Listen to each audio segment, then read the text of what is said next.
उद्या अयोध्येमधल्या श्रीराम मंदिरामध्ये प्राणप्रतिष्ठेचा सोहळा पार पडणार आणि प्राणप्रतिष्ठा सोहळ्यासाठी अयोध्या नगरी ही सजलेली आहे। अयोध्येमध्ये जागोजागी झेंडे, धनुष्यधारी रामाचे कटआउट्स या ठिकाणी पाहायला मिळतात।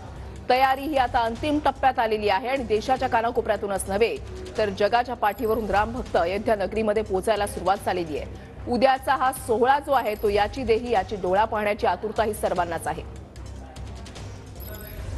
आमचे प्रतिनिधी प्रदीप कापसे आमच्या सोबत आहेत। प्रदीप, तुम्ही गेल्या काही दिवसांपासून अयोध्या नगरीमध्ये आहात। उद्याचा दिवस अत्यंत महत्त्वाचा आहे। सजावट कशा पद्धतीने करण्यात आलेली आहे?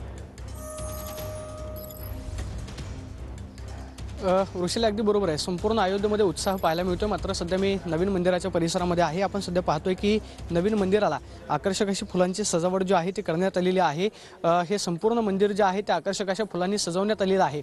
संपूर्ण मंदिर परिसरातलं काम जे आहे ते थांबवण्यात आलेलं आहे। सगळे कामगारांना बाहेर नेण्यात आलेलं आहे आणि 24 तास आधीच यांनी जे असतील त्याचबरोबर PM कार्यालयाच्या अधिकाऱ्यांनी संपूर्ण मंदिर परिसर जो आहे तो ताब्यामध्ये घेतलेला आहे। आपण पाहतोय की ठिकठिकाणी उत्तर प्रदेशचे पोलीस जे आहेत ते चौकाचौकामध्ये तैनात आपल्याला पाहायला मिळत आहेत। मात्र सगळ्यात महत्त्वाचं म्हणजे ही नवीन दृश्य आहेत की ज्या नवीन मंदिराचं उद्या पंतप्रधान नरेंद्र मोदींच्या हस्ते 12:20 नवीन मूर्तीची प्राणप्रतिष्ठापना होणार आहे। आपण जर समोर पाहिलं तर मुख्य गाभाऱ्यावरती जय श्रीराम अशा पद्धतीची आकर्षक अशी फुलांची सजावट जी आहे ती करण्यात आलेली आहे आणि संपूर्ण मंदिर परिसर जो आहे तो विद्युत रोषणाईने रात्रीच्या वेळेस उजळून निघालेला होता। मात्र शिखर असेल त्याचबरोबर जे 3 मजले या मंदिराला आहेत, 5 सभामंडप आहेत, त्या सगळ्यांना आपण पाहतोय की आकर्षक अशी फुलांची सजावट जी आहे ती करण्यात आलेली आहे। आपण जर खाली नजर टाकली तर आपल्याला समोर केंद्रीय यंत्रणांचे जवान जे आहेत ते तैनात करण्यात आल्याचं पाहायला मिळते। कारण या जवानांच्या माध्यमातून 24 तास आधीच सिक्युरिटीचा आढावा जो आहे तो घेतला जातो आणि ही नवीन मंदिराची नवीन दृश्य आहेत की ज्या नवीन मंदिराचं उद्घाटन उद्या 12:20 होणार आहे। संपूर्ण विधिवत पूजा जी आहे ती उद्या होताना पाहायला मिळेल। धार्मिक कार्यक्रम गेल्या 4 दिवसांपासून तर सुरू आहेत। मात्र 12:20 जो मुहूर्त